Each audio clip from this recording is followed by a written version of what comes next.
ಮೋದಿ ಮಿತ್ರ ಅದಾನಿಯ ಕಲ್ಲಿದ್ಲು ಸಿಕ್ಕಾಪಟ್ಟೆ ಹೊಗೆ ಉಗುಳ್ತಾ ಇರುವಂತಹ ಸುದ್ದಿ ಬಂದಿದೆ.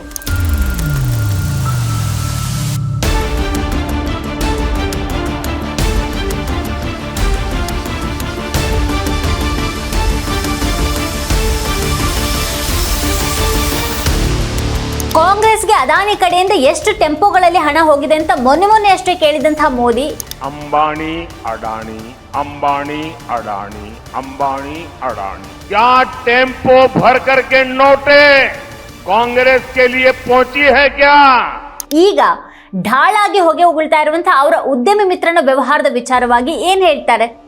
ಅದಾನಿ ಕಲ್ಲಿದ್ಲು ಮತ್ತು ಮೋದಿ ಸರ್ಕಾರದ ನಡುವಿನ ಕನೆಕ್ಷನ್ ದೇಶದ ನಗರಗಳನ್ನೆಲ್ಲ ಹಾಳುಗೈಯುವ ಮಟ್ಟದವರೆಗೂ ಬಂದಿದೆಯಾ?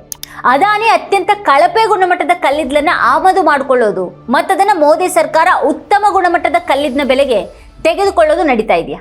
ಅಂತೂ ಅದಾನಿಯ ಖಜಾನೆ ತುಂಬ್ತಾ ದೇಶದ ನಗರಗಳೆಲ್ಲ ಮಾಲಿನ್ಯದಲ್ಲಿ ಮುಳುಗುವ ಹಾಗಾಗ್ತಿದೆಯಾ?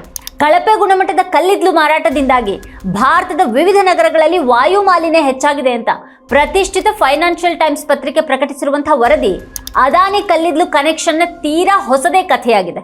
ಫೈನಾನ್ಷಿಯಲ್ ಟೈಮ್ಸ್ ವರದಿ ಮೂಲಕ ಮತ್ತೊಮ್ಮೆ ಅದಾನಿ ಹೆಸರು ಸುದ್ದಿಯಲ್ಲಿದೆ. London, New York, Chicago, Frankfurt, Paris, Milan, Dubai, Johannesburg, Singapore, Tokyo, Hong Kong ಹೀಗೆ ವಿವಿಧ ದೇಶಗಳ 24 ದೊಡ್ಡ ನಗರಗಳಿಂದ ಪ್ರಕಟವಾಗುವಂತಹ ಅತ್ಯಂತ ಪ್ರಮುಖ ಪತ್ರಿಕೆ ಫೈನಾನ್ಷಿಯಲ್ ಟೈಮ್ಸ್. ಈಗ ಅದರ ಮುಖಪುಟದಲ್ಲೇ ಅದಾನಿ ಕುರಿತ ವರದಿ ಬರೋದ್ರೊಂದಿಗೆ ಅಷ್ಟೂ ಶಹರಗಳಲ್ಲಿ ಭಾರತದ ಹೆಸರು ರಾರಾಜಿಸೋ ಹಾಗಾಗಿದೆ. ಪ್ರಧಾನಿ ಮೋದಿ ಗರ್ವ ಪಡುವಂತಹ ವಿಚಾರ ಇದು ಅಲ್ವಾ? ಫೈನಾನ್ಷಿಯಲ್ ಟೈಮ್ಸ್ ವರದಿಯ ಪ್ರಕಾರ ಕಡಿಮೆ ದರ್ಜೆಯ ಕಲ್ಲಿದ್ದಲನ್ನ ಹೆಚ್ಚಿನ ಮೌಲ್ಯದ ಇಂಧನವಾಗಿ ಸರ್ಕಾರಿ ಖರೀದಿದಾರರಿಗೆ ಅಧಿಕ ಬೆಲೆಗೆ ಮಾರಾಟ ಮಾಡುವ ಮೂಲಕ ಅದಾನಿ ಕಂಪನಿ ವಂಚನೆ ಮಾಡಿರುವಂತಹ ಶಂಕೆ ಇದೆ. ಇದರೊಂದಿಗೆ ಅದಾನಿ ವಿರುದ್ಧ ಈಗಾಗಲೇ ಇರುವಂತಹ ಭ್ರಷ್ಟಾಚಾರ ಆರೋಪಗಳಿಗೆ ಸಂಭಾವ್ಯ ಪರಿಸರ ಮಾಲಿನ್ಯ ಆಯಾಮ ಕೂಡ ಸೇರಿದಂತಾಗಿದೆ. ಕಡಿಮೆ ಗುಣಮಟ್ಟದ ಕಲ್ಲಿದ್ದಲನ್ನ ವಿದ್ಯುತ್ಗಾಗಿ ಬಳಸೋ ಮೂಲಕ ಅದಾನಿ ಕಂಪನಿ ವಾಯು ಮಾಲಿನ್ಯ ಉಂಟಾಗೋದನ್ನ ಕಡೆಗಣಿಸಿ ಮೋಸದಿಂದ ಬಂಪರ್ ಲಾಭವನ್ನ ಪಡೆದಿರಬಹುದು ಅಂತ ವರದಿ ಹೇಳಿದೆ. ತೀರಾ ಕಳಪೆ ಮಟ್ಟದ ಕಲ್ಲಿದ್ದಲನ್ನ ಅತ್ಯುತ್ತಮ ದರ್ಜೆಯದು ಅಂತ ಹೇಳಿ ಮಾರಾಟ ಮಾಡುವಂತ ಶಂಕೆ ಇದೆ ಅಂತ ಈ ವರದಿಯಲ್ಲಿ ಹೇಳಲಾಗಿದೆ. ವಿದ್ಯುತ್ ತಯಾರಿಕೆಗಾಗಿ ಉತ್ತಮ ಗುಣಮಟ್ಟದ ಕಲ್ಲಿದ್ದಲನ್ನೇ ಖರೀದಿ ಮಾಡೋದ್ರ ಉದ್ದೇಶ ವಾಯು ಗುಣಮಟ್ಟಕ್ಕೆ ಯಾವುದೇ ಹಾನಿ ಆಗಬಾರ್ದು ಅನ್ನೋದಾಗಿದೆ.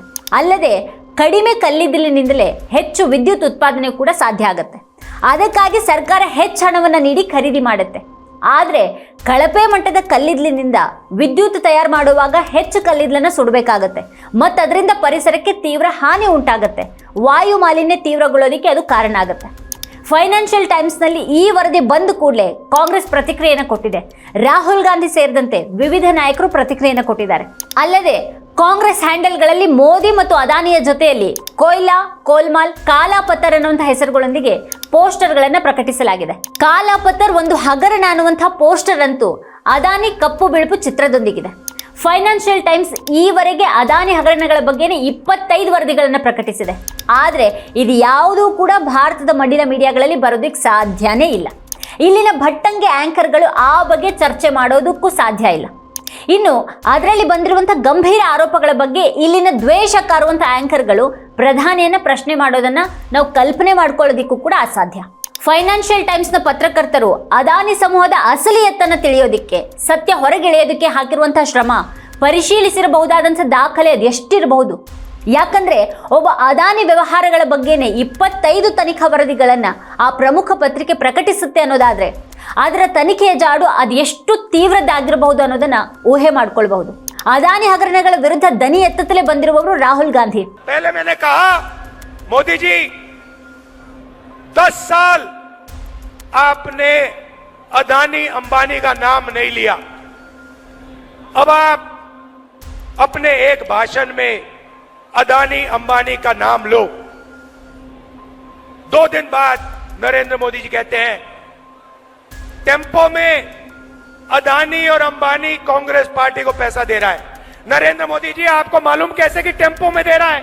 और अगर आपको मालूम है तो फिर आपने अपने मित्रों की CBI, ED, income tax department वालों से इंक्वायरी क्यों नहीं चालू की? ಯಾವ ವ್ಯಕ್ತಿಯನ್ನ ಈ ದೇಶದ ಪ್ರಧಾನಿ ಮತ್ತೆ ರಕ್ಷಣೆ ಮಾಡ್ತಿದ್ದಾರೋ ಆ ವ್ಯಕ್ತಿಯ ಬಗೆಗೆ ಬಹಿರಂಗವಾಗ್ತಾ ಇರುವಂತಹ ಸತ್ಯ ಯಾವುದೇ ಸರ್ಕಾರ ತಲೆ ತಗ್ಗಿಸುವಂತದ್ದಾಗಿದೆ ಅಂತ ರಾಹುಲ್ ಈ ಹಿಂದೆನೂ ಹೇಳಿದ್ರು. ಅದಾನಿ ಇಂಡೋನೇಷ್ಯಾದಲ್ಲಿ ಖರೀದಿಸುವಂಥ ಕಲ್ಲಿದ್ದಲಿನ ಬೆಲೆ ಅದು ಭಾರತ ಮುಟ್ತಾ ಇದ್ದ ಹಾಗೇನೆ ಡಬ್ಬಲ್ ಆಗತ್ತೆ. ಹೀಗೆ 12,000 ಕೋಟಿ ಹಣವನ್ನು ಅದಾನಿ ಭಾರತೀಯರ ಜೇಬಿನಿಂದ ಎತ್ತಿದ್ದಾರೆ ಅಂತ ರಾಹುಲ್ ಟೀಕೆ ಮಾಡಿದರು. ನಿಮ್ಮ ಮನೆಯಲ್ಲಿ ಬಳಕೆ ಆಗುವಂಥ ವಿದ್ಯುತ್ ಸೀದಾ ಅದಾನಿಯ ಜೇಬನ್ನ ತುಂಬುತ್ತೆ ಅನ್ನೋದನ್ನ ನೆನಪಿಡಿ ಮತ್ತು ಅದಾನಿಯ ರಕ್ಷಣೆಗೆ ಪ್ರಧಾನಿ ಮೋದಿನೇ ನಿಂತಿದ್ದಾರೆ ಅಂತ ರಾಹುಲ್ ಲೇವಡಿ ಮಾಡಿದರು. ಫೈನಾನ್ಷಿಯಲ್ ಟೈಮ್ಸ್ ವರದಿ ಹೇಳಿರೋ ಪ್ರಕಾರ 2014 ಜನವರಿಯಲ್ಲಿ ಅದಾನಿ ಕಂಪನಿ ಇಂಡೋನೇಷ್ಯಾದಿಂದ ಕಲ್ಲಿದ್ದಲನ್ನ ಖರೀದಿ ಮಾಡಿತ್ತು. ಅದು ಗುಣಮಟ್ಟದಲ್ಲಿ ಪ್ರತಿ ಕಿಲೋಗ್ರಾಮ್ಗೆ 3,500 ಕ್ಯಾಲರಿಗಳನ್ನು ಹೊಂದಿತ್ತು. ಅಂದ್ರೆ ಅದು ಕಳಪೆ ಮಟ್ಟದ ಕಲ್ಲಿದ್ದಲಾಗಿತ್ತು. ಆದರೆ ಅದಾನಿ ಕಂಪನಿ ಆ ಕಲ್ಲಿದ್ದಲನ್ನ ಸರ್ಕಾರಿ ಕಂಪನಿಯಾದ ತಮಿಳುನಾಡು ಜನರೇಷನ್ ಆ್ಯಂಡ್ ಡಿಸ್ಟ್ರಿಬ್ಯೂಷನ್ ಕಂಪನಿಗೆ ಮಾರುವಾಗ ಅದನ್ನು 6,000 ಕ್ಯಾಲೋರಿಯ ಕಲ್ಲಿದ್ದಲು ಅಂತ, ಅಂದರೆ ಅತ್ಯುತ್ತಮ ಗುಣಮಟ್ಟದ ಕಲ್ಲಿದ್ದಲು ಅಂತ ಹೇಳಿತ್ತು. ಈ ಮೂಲಕ ಸಾರಿಗೆ ವೆಚ್ಚವನ್ನು ಹೊರತುಪಡಿಸಿದ್ರು ಕೂಡ ಅದಾನಿ ಪಡೆದಿರಬಹುದಾದಂಥ ಲಾಭ 3 ಪಟ್ಟು ಹೆಚ್ಚು ಅಂತ ಹೇಳುತ್ತೆ ಈ ವರದಿ. ಕಂಪನಿಯ ಇನ್ವಾಯ್ಸ್ಗಳನ್ನು ಪರಿಶೀಲಿಸಿರುವುದಾಗಿಯೂ ಕೂಡ ವರದಿ ಹೇಳಿದೆ. ಇಂಥ ಒಂದು ಶಿಪ್ಮೆಂಟ್ ಅಲ್ಲ, 22 ಶಿಪ್ಮೆಂಟ್ಗಳ ದಾಖಲೆಗಳನ್ನು ಪರಿಶೀಲಿಸಿರೋದಾಗಿಯೂ ಕೂಡ ವರದಿಯಲ್ಲಿ ಹೇಳಲಾಗಿದೆ. ಎಲ್ಲದರಲ್ಲಿಯೂ ಕಳಪೆ ಮಟ್ಟದ ಕಲ್ಲಿದ್ದಲನ್ನ ಅತ್ಯುತ್ತಮ ದರ್ಜೆಯದ್ದು ಅಂತ ಹೇಳಿ ಮಾರಾಟ ಮಾಡಲಾಗಿರುವ ಕಲ್ಲಿದ್ದಲಿನ ಪ್ರಮಾಣ 15 ಲಕ್ಷ ಟನ್ಗಳು.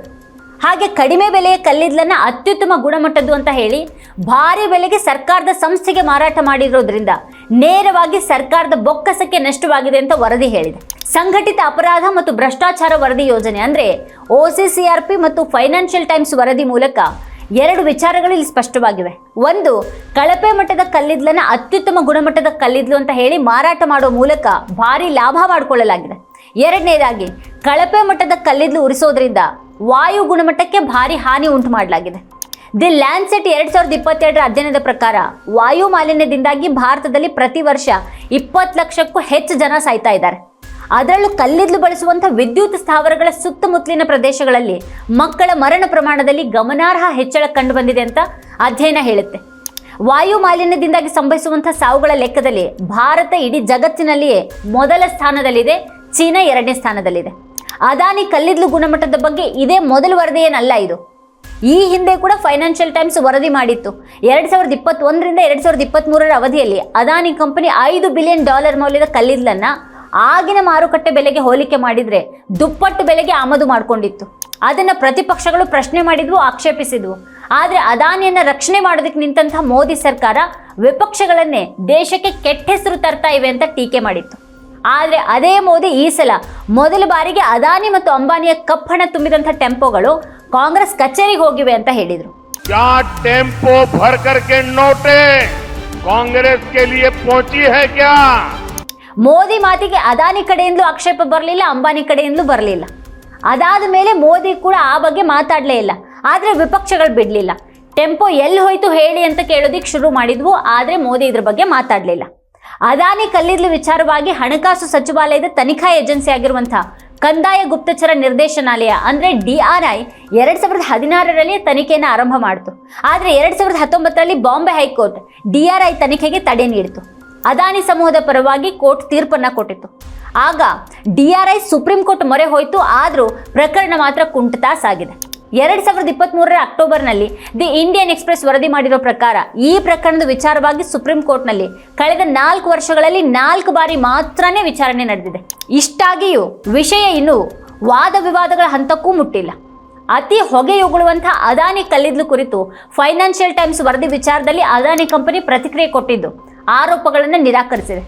ಪೂರೈಕೆ ಆದಂಥ ಕಲ್ಲಿದ್ದಲು ಹಲವಾರು ಏಜೆನ್ಸಿಗಳಿಂದ ಹಲವು ಹಂತಗಳಲ್ಲಿ ಗುಣಮಟ್ಟ ಪರೀಕ್ಷೆಗೆ ಒಳಗಾಗಿತ್ತು. ಕಳಪೆ ಗುಣಮಟ್ಟದ ಕಲ್ಲಿದ್ದಲು ಪೂರೈಕೆ ಆರೋಪ ಆಧಾರರಹಿತವಾಗಿದೆ ಮತ್ತು ಅಸಂಬದ್ಧವಾಗಿದೆ ಅಂತ ಅದಾನಿ ಗ್ರೂಪ್ನ ವಕ್ತಾರರು ಫೈನಾನ್ಷಿಯಲ್ ಟೈಮ್ಸ್ಗೆ ಹೇಳಿರೋದು ವರದಿಯಾಗಿದೆ. ಪ್ರಧಾನಿ ಮೋದಿ ಮಿತ್ರ ದೇಶದ ಜನತೆಗೆ ಮಾಡಿರುವಂತಹ ಈ ವಂಚನೆ, ದೇಶದ ಜನರು ವಿದ್ಯುತ್ ಬಿಲ್ಗೆ ಹಣ ತೆತ್ತು ಈ ಸಾವಿರಾರು ಕೋಟಿ ರೂಪಾಯಿಗಳ ವಂಚನೆಯನ್ನ ತಮ್ಮ ಜೇಬಿನಿಂದ ಭರಿಸಬೇಕಾದಂಥ ಸ್ಥಿತಿಯನ್ನು ತಂದಿಟ್ಟಿರೋದ್ರ ಬಗ್ಗೆ ರಾಹುಲ್ ಪ್ರಶ್ನೆ ಮಾಡಿದ್ದಾರೆ. ಇಡಿ ಸಿಬಿಐಗಳನ್ನ ಸುಮ್ಮನಿರಿಸೋದಕ್ಕೆ ಎಷ್ಟು ಟೆಂಪೋಗಳನ್ನು ಕಳಿಸಲಾಗಿದೆ ಅಂತ ರಾಹುಲ್ ವ್ಯಂಗ್ಯ ಆಡಿದ್ದಾರೆ.